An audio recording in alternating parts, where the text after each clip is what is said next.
KM. Sinha और मैं अपने इस YouTube चैनल पर आप सभी का हार्दिक स्वागत करता हूं।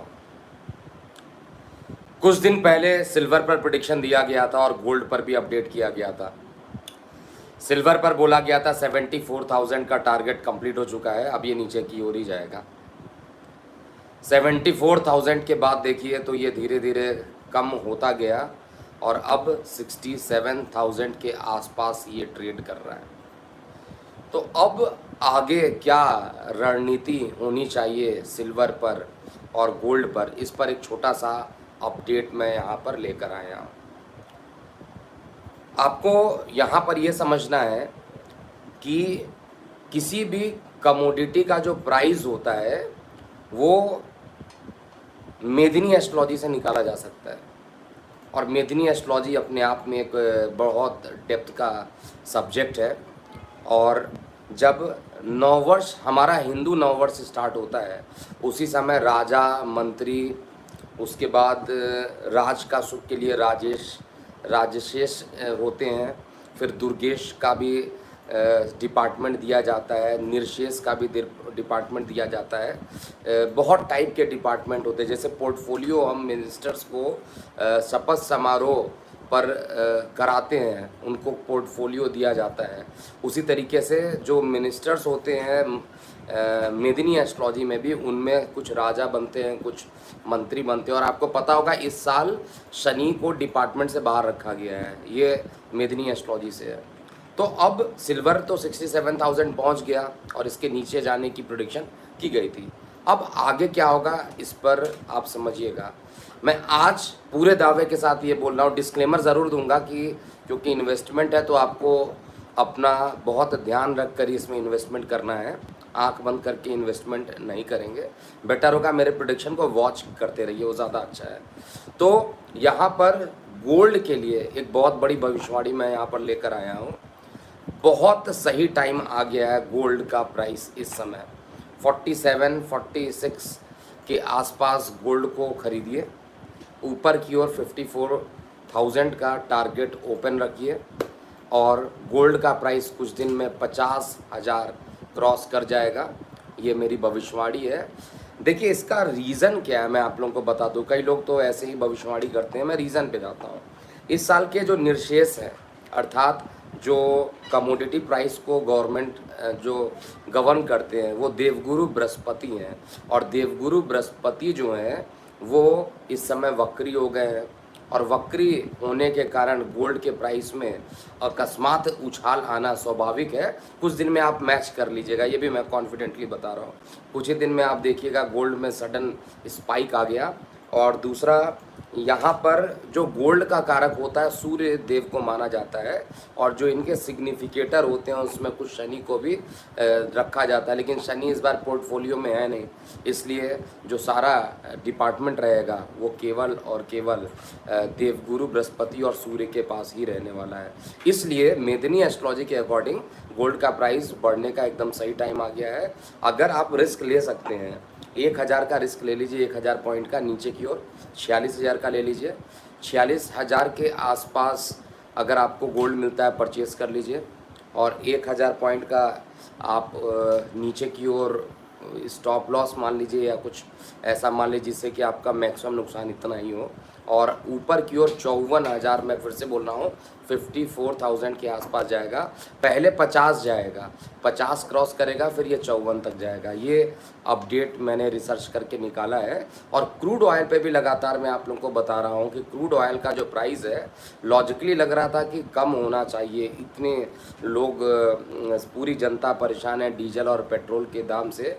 लेकिन ये तो इंटरनेशनल होता है, ये तो इंटरनेशनल प्राइस होता है, और इंटरनेशनल प्राइस में कमोडिटी में क्रूड पे भी भविष्यवाणी की गई थी 2021 के प्रेडिक्शन में।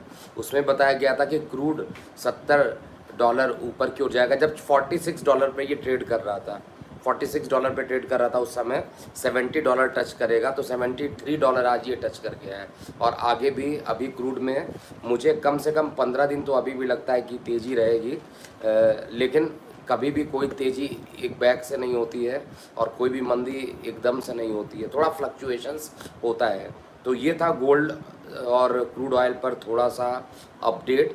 आप इसको, क्योंकि मैंने प्रिडिक्शन 2021 में किया था तो मुझे समय समय पर इसका अपडेट करना ज़रूरी होता है।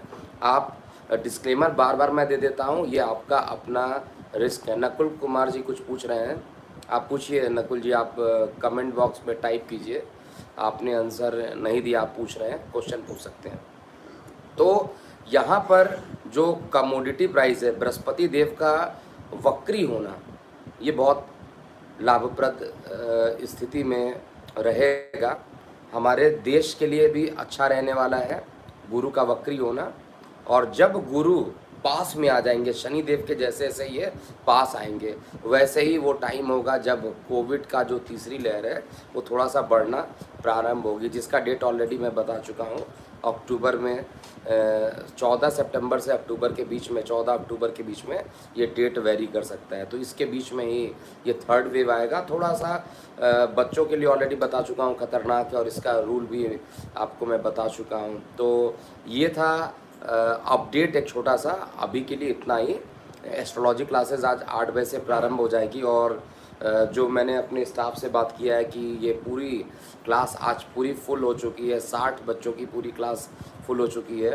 तो अब जिनको भी क्लासेस लेना होगा वो नेक्स्ट मंथ में ही अप्लाई कर पाएंगे, अभी अप्लाई नहीं कर पाएंगे। हाँ, नकुल जी का क्वेश्चन आ गया, कोरोना इंसानों ने बनाया है, इसमें ग्रहों का क्या मतलब है?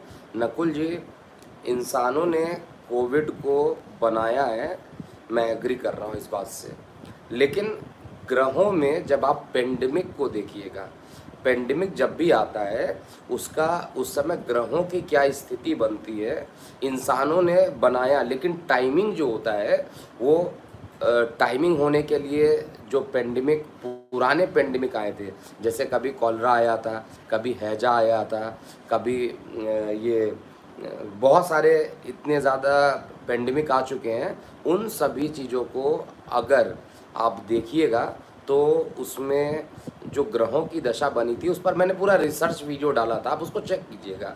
मैं उसके आधार पे ही बता रहा हूँ। ग्रहों का हमारे जीवन पे प्रभाव पड़ता है। जो जानते हैं, जो मानते हैं, उनको पता होगा। जिन्हें जो नहीं मानते इन चीज़ों को, उनको तो कोई भी सॉल्यूशन उनका नहीं हो सकता है। ठीक है, तो ये था। इसके अलावा और किसी का क्वेश्चन हो तो मैं अभी ले सकता हूँ, अदरवाइज़ आप सभी लोग अपने कोविड के लिए कोविड का वैक्सीनेशन ज़रूर करवा लीजिए। राहुल सिन्हा जी, आपका हर प्रेडिक्शन गलत होता है। राहुल जी, अगर प्रेडिक्शन गलत होता है अनसब्सक्राइब कर लीजिए ना, क्या दिक्कत है? बड़ी सिंपल सी बात है, मैं तो ऑनेस्ट हूँ। और पुराने वीडियोस में आप देखिएगा तो शायद ये मेरी 50वीं भविष्यवाणी है, आप चेक कर लीजिएगा वेबसाइट पे जाके। ये इस साल 50 भविष्यवाणी लगभग सत्य हुई है। छोटी छोटी जितनी भी भविष्यवाणी दी गई थी 50 प्रेडिक्शन सत्य हुई है, और जो गलत हुई है उसमें मेजर दुख है मुझे भी। बंगाल की प्रेडिक्शन गलत हुई है, उसके लिए ऑलरेडी क्षमा भी मांग चुका हूँ आप लोगों से, वो मुझे भी काफ़ी सरप्राइज़ किया था। इसके अलावा जो और मेजर प्रेडिक्शन अगर गलत हुए हैं, 5-6 प्रेडिक्शन टोटल गलत होंगे। 100% कोई भी आइडियल नहीं होता है, कुछ प्रेडिक्शन गलत होते हैं, होने दीजिए। और मैं अपने वेबसाइट पे हर प्रेडिक्शन को अपडेट कर रहा हूँ, आप कुछ ही दिन में जाके चेक कर लीजिएगा। जो ये क्वेश्चन पूछते हैं कि प्रेडिक्शन गलत होती है, आप उसमें चेक कर लीजिएगा, वीडियो का डेट, वीडियो का टाइमिंग, सब चीज़ उसमें मेंशन होगा, जिससे कि ऑनेस्ट अगर मैं बोल रहा हूँ तो वो ऑनेस्टली वहाँ पे दिखाई